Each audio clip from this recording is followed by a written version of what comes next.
ExamPrep.School. Maine Life Accident and Health Insurance Consultant Exam. Exam Code 12-ME-46.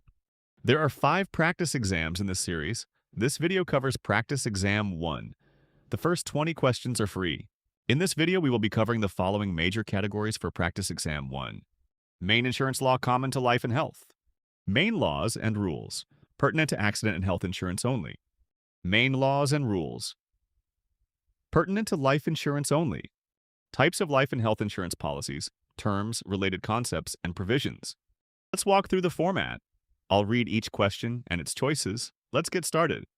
Question 1. For a 20-year level term life insurance policy, the net level premium period is defined as A. The initial 20 years during which the net level premium, based on mortality, interest, and expense assumptions, remains unchanged. B. The span until the insured attains age 65, at which point premiums revert to current age rates.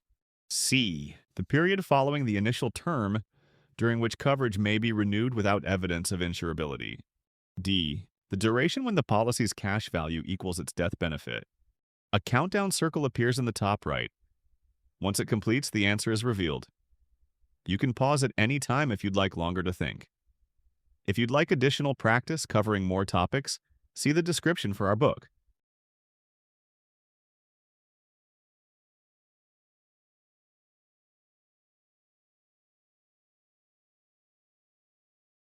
The correct answer is A. The net level premium period is the specified initial term, during which premiums remain fixed based on underwriting assumptions of mortality, interest, and expenses. Reason B is not correct. Describes a maturity or age-based rate change rather than the fixed initial premium period. Reason C is not correct. Refers to a renewal privilege, not the level premium duration. Reason D is not correct. Pertains to an endowment feature, which term policies do not provide. Question 2. Decreasing term life insurance is most commonly used to cover which of the following obligations? A. An outstanding mortgage balance that steadily declines with each payment. B. Family income requirements that reduce as dependents graduate. C. Tuition funding obligations that escalate during later college years. D. Estate liquidity needs that remain constant over time.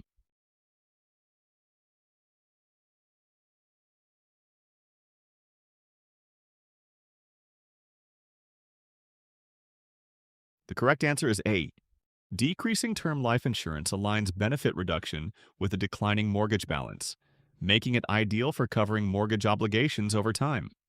Reason B is not correct. Income needs don't always decrease on a fixed schedule as benefits do. Reason C is not correct. Tuition obligations often rise, which conflicts with a decreasing benefit. Reason D is not correct. A decreasing benefit cannot sustain constant liquidity needs. Question 3. When a renewable term life insurance policy is renewed at the end of its initial term, the new premium is based primarily on which factor? A. Aggregate mortality experience of all policyholders. B. The attained age of the insured at renewal. C. The original issue age of the insured.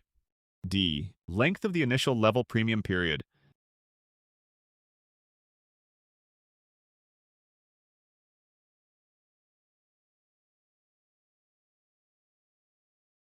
The correct answer is B. Renewable term premiums are recalculated based on the insured's attained age and current mortality rates, not the original issue age or period length. Reason A is not correct. Mortality experience may inform pricing, but is not individualized for renewal. Reason C is not correct. Original issue age is irrelevant once renewal is based on attained age. Reason D is not correct. Term length does not determine the renewed premium rate. Question 4. In a convertible term life policy, the conversion privilege generally allows the policyholder to convert to permanent coverage without proof of insurability up until which point? A. End of the original level term period. B. Policy anniversary nearest the insured's age 65. C. Date of the first renewal after term expiration. D. 30 days prior to the policy's maturity date.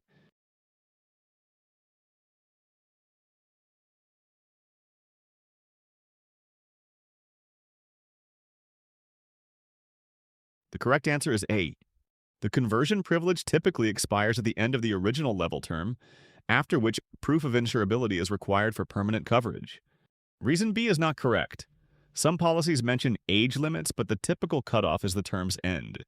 Reason C is not correct. Renewal dates pertain to renewal privileges, not conversion. Reason D is not correct. Term policies usually lack a separate maturity date for conversion. Question 5. Which of the following is a fundamental eligibility requirement for members under a standard employer-sponsored group term life plan? A. A defined common employer-employee relationship among all insureds. B. Mandatory coverage only after 1 year of continuous service. C. Employer contribution of at least 50% of each premium. D. Minimum group size of 100 covered individuals.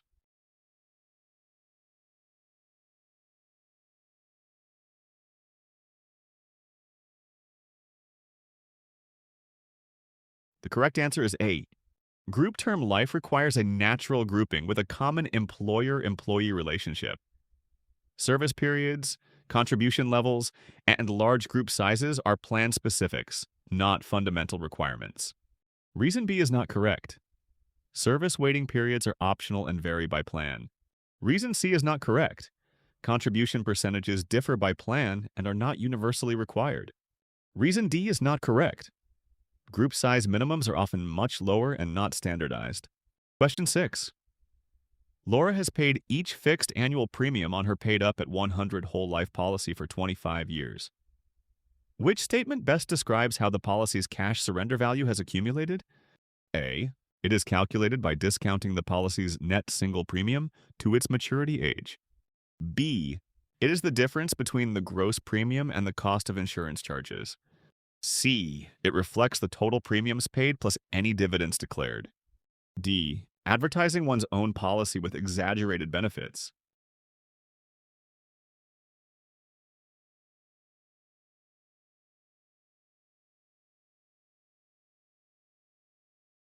The correct answer is D. The cash surrender value equals the policy reserve, which is based on guaranteed mortality and interest assumptions and accumulates over time. Reason A is not correct. Discounting a net single premium relates to a net single premium calculation, not fixed premium whole life cash value accumulation. Reason B is not correct. Gross premium less cost of insurance does not directly yield the cash surrender value reserve in whole life. Reason C is not correct. Dividends are not guaranteed and do not factor into the guaranteed cash surrender value. Question 7. After missing the second annual premium on her whole life policy, Megan's contract lapsed with a cash value of $12,000. She exercises a non-forfeiture option that provides her full death benefit for a limited time. Which option did she select? A. Reduced paid-up insurance. B. Cash surrender. C. Automatic premium loan. D. Extended term insurance.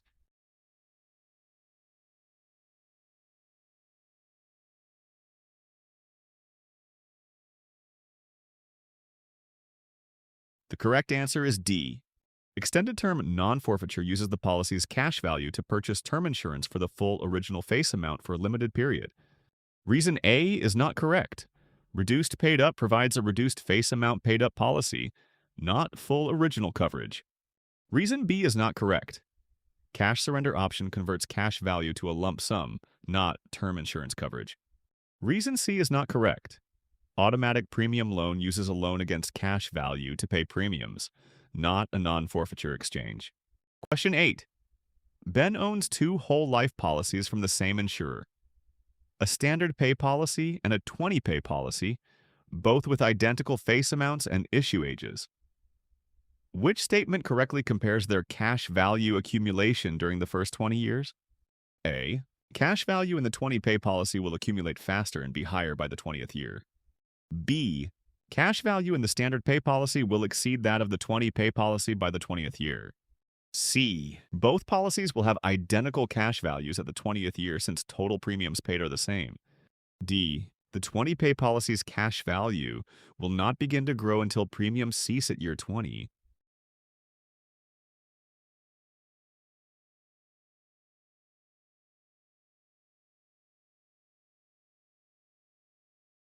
The correct answer is A. Limited pay, 20 pay. Whole life accumulates cash value more rapidly during the premium paying period than a life pay contract with the same face amount and issue age. Reason B is not correct. The standard pay policy accumulates cash value more slowly during the initial years compared to the 20 pay policy. Reason C is not correct. Although cumulative premiums equal at year 20, cash value differs due to different premium schedules. Reason D is not correct. Cash value in a 20 pay policy accumulates from issue, not only after premiums cease. Question 9. After funding a single premium whole life policy that became a modified endowment contract, Eric makes a $10,000 withdrawal in the third policy year. How is this withdrawal taxed for federal income tax purposes? A. Entire amount is treated as return of basis and is not taxable. B. It is tax-free because the policy's cash value exceeds basis. C. It is taxed as ordinary income to the extent of gain under the LIFO rule.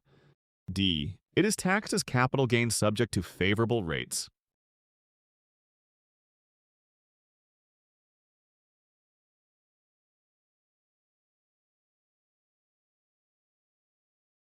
The correct answer is C.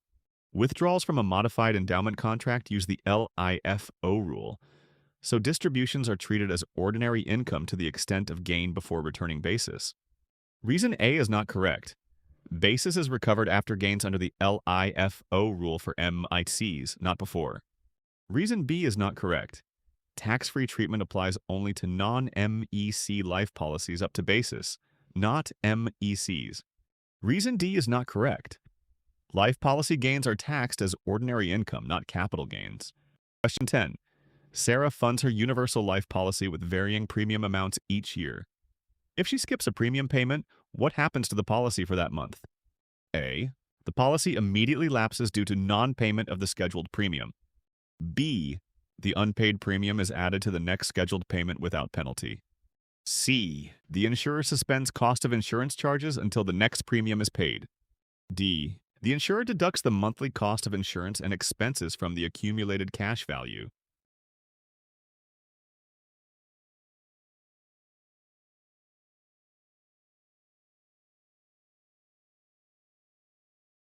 The correct answer is D. Universal life policies deduct monthly cost of insurance and contract expenses from cash value, regardless of premium payment to maintain risk coverage. Reason A is not correct. Non-payment does not cause immediate lapse if cash value covers charges. Reason B is not correct. Skipped premiums are not deferred. Charges come from cash value, not added later. Reason C is not correct. Cost of insurance charges continue even without a premium payment. Question 11. Market interest rates have fallen below the guaranteed minimum crediting rate on Alex's universal life policy, which describes how interest is credited to his cash value this period. A. Interest is credited at the guaranteed minimum rate specified in the policy. B. Interest is credited at the insurer's declared rate, even if below the guaranteed minimum. C. Interest crediting is suspended until market rates exceed the guaranteed level. D. Interest is credited at the average of the declared and guaranteed rates.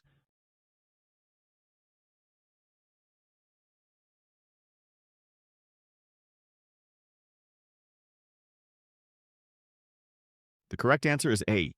Universal life contracts guarantee a minimum interest crediting rate. If declared rates fall below it, the guaranteed minimum is applied to cash value. Reason B is not correct. Guaranteed minimum overrides declared rates when actual rates are lower. Reason C is not correct. Interest crediting cannot be suspended. Guaranteed minimum still applies. Reason D is not correct. Crediting uses declared or guaranteed minimum, not an average of the two. Question 12. Tony notices that the cost of insurance charge on his universal life policy increased significantly at his last policy anniversary. Which factor most directly explains this rise? A. His attained age increased. B. The policy's guaranteed minimum interest rate was lowered. C. His policy's cash value reached the corridor requirement. D. The insurer declared a higher mortality table for new issues.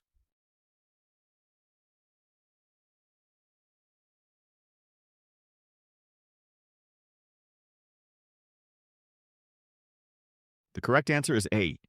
Cost of insurance charges are age-based and increase as the insured's attained age increases under universal life contracts. Reason B is not correct. Interest rate changes affect crediting, not mortality-based COI charges. Reason C is not correct. Corridor requirements affect minimum death benefit, not monthly COI calculations. Reason D is not correct.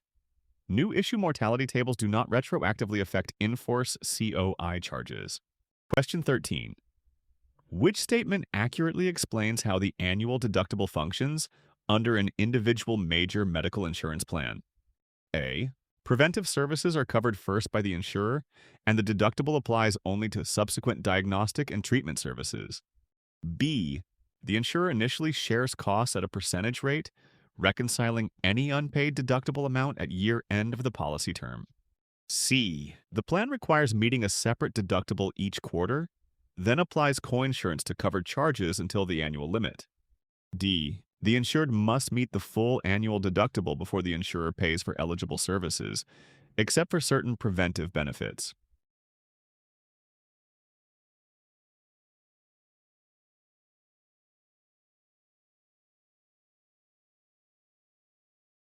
The correct answer is D. The correct answer is that the insured must satisfy the full annual deductible amount before the insurer begins paying for covered services, with preventive benefits often exempt from the deductible. Reason A is not correct. This is incorrect because preventive services are typically covered first, but the deductible does apply to diagnostic and treatment services afterward. Reason B is not correct. This is incorrect because insurers do not share costs before the deductible. Cost sharing begins only after the deductible is met. Reason C is not correct. This is incorrect because the annual deductible applies once per policy year, not separately each quarter. Question 14. Which statement correctly describes the interaction between coinsurance and the plan's out-of-pocket maximum? A. Coinsurance does not count toward the out-of-pocket maximum and continues indefinitely. B. The out-of-pocket maximum resets after the deductible is met, and coinsurance starts anew. C. Once the out-of-pocket maximum is reached, coinsurance increases to full insured liability. D. Coinsurance payments count toward the out-of-pocket maximum, after which the insurer pays 100% of eligible expenses.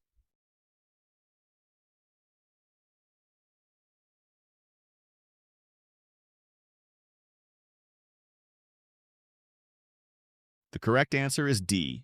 The correct answer is that coinsurance payments accumulate toward the out-of-pocket maximum, and once that limit is reached, the insurer covers 100% of eligible expenses. Reason A is not correct. This is incorrect because coinsurance payments do apply toward the out-of-pocket maximum. Reason B is not correct. This is incorrect because the out-of-pocket maximum does not reset once the deductible is met. Both reset annually. Reason C is not correct. This is incorrect because coinsurance stops once the out-of-pocket maximum is hit, not increases insured liability. Question 15. Which best distinguishes a copayment from coinsurance and health insurance cost sharing? A. Coinsurance covers preventive services at a fixed amount, while copayments cover hospitalization percentage. B. A copayment applies only after the deductible, while coinsurance is paid at each doctor visit. C. Coinsurance is paid upfront at time of service, whereas copayment is billed after claims adjudication. D. A copayment is a fixed dollar amount per service, whereas coinsurance is a percentage of the allowed charge.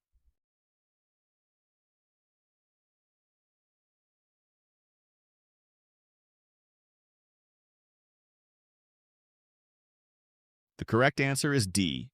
The correct answer is that a copayment is a predefined fixed dollar amount per service, while coinsurance represents a percentage share of the allowed charge. Reason A is not correct. This is incorrect because coinsurance is percentage-based for all covered services, and copayments are fixed amounts, not percentages. Reason B is not correct. This is incorrect because copayments often apply before or regardless of the deductible, and coinsurance typically applies after the deductible. Reason C is not correct. This is incorrect because copayments are collected at the time of service, and coinsurance is applied after processing the claim. Question 16. Under IRS rules, which requirement must a high deductible health plan meet to be HSA eligible? A. The plan must allow HSA contributions only if it covers all telemedicine services without charge and applies no coinsurance for virtual visits. B. The plan cannot impose any deductible for in-network services and must set coinsurance at no less than 20% for out-of-network visits. C. The plan must have both a minimum annual deductible and a maximum allowable out-of-pocket limit as defined by the IRS. D. The plan must provide full coverage for all in-network hospital stays before satisfying the deductible for outpatient services.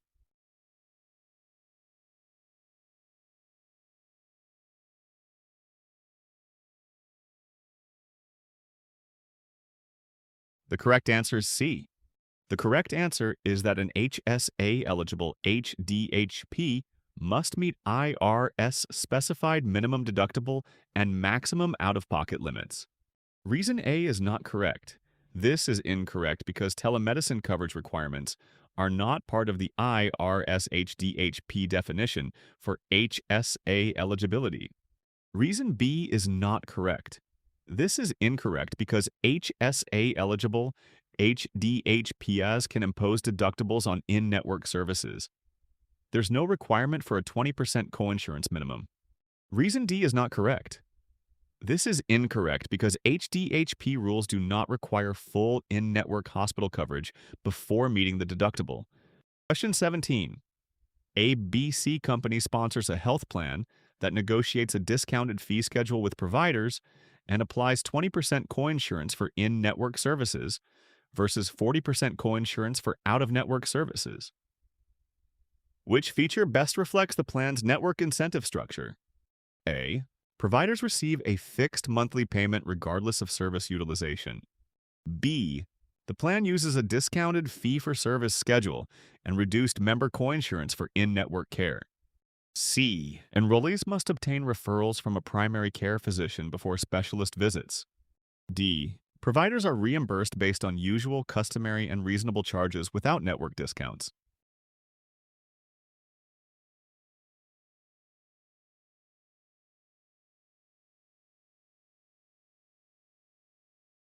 The correct answer is B. The correct answer is the discounted fee-for-service model with reduced coinsurance in network because it aligns provider and member incentives to stay in network. Reason A is not correct. A fixed monthly payment describes capitation, not the PPO discounted fee structure. Reason C is not correct. Specialist referrals are characteristic of HMOs, not PPO network incentive designs. Reason D is not correct. Reimbursement based solely on UCR without discounts does not incentivize in-network utilization. Question 18. MN. O-Health maintains an HMO plan requiring members to see a primary care physician before consulting a specialist. When a member bypasses the primary care referral requirement and visits a specialist directly, what is the most likely outcome? A. The member pays a higher copayment for the specialist visit. B. The specialist services will be covered but subject to higher coinsurance. C. The specialist services will be denied coverage entirely. D. The plan pays the full charge but adjusts the deductible upward.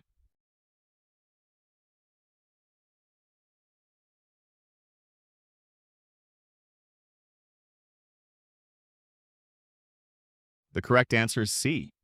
The correct answer is denial of specialist services without a referral, because HMO gatekeeper models require primary care authorization for coverage. Reason A is not correct. A higher copayment still implies coverage. HMOs deny unauthorized services entirely. Reason B is not correct. Higher coinsurance for unauthorized care characterizes some PPO designs, not HMO gatekeeper rules. Reason D is not correct. Adjusting the deductible upward does not reflect typical HMO referral enforcement. Question 19. An enrollee in a point-of-service plan chooses an out-of-network specialist and meets a $500 deductible, followed by 50% coinsurance. If the same enrollee instead uses an in-network specialist, which statement correctly contrasts the cost differences? A. In-network providers may balance bill, resulting in higher out-of-pocket costs. B. In-network services apply towards an out-of-pocket maximum, but out-of-network costs do not. C. In-network providers accept negotiated rates, leading to lower deductible and coinsurance. D. Out-of-network services are excluded from plan benefits except emergencies.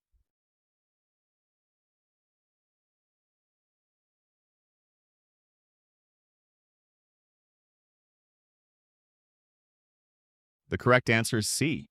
The correct answer is that negotiated in-network rates produce lower deductibles and coinsurance compared to out-of-network arrangements in a POS plan. Reason A is not correct. In-network providers typically cannot balance bill. Balance billing applies to out-of-network care. Reason B is not correct. Most POS plans count both in-network and out-of-network spending toward the same out-of-pocket maximum. Reason D is not correct. POS plans allow out-of-network benefits, unlike exclusive provider organizations. Question 20. Under an exclusive provider organization plan, what referral requirement applies when a member seeks specialist services? A. A primary care physician must authorize all specialist consultations. B. No referral is required, but specialty care must be with in-network providers. C. Consultations require pre-approval from the plan's utilization review board. D. Members may see out-of-network specialists at in-network cost-sharing levels.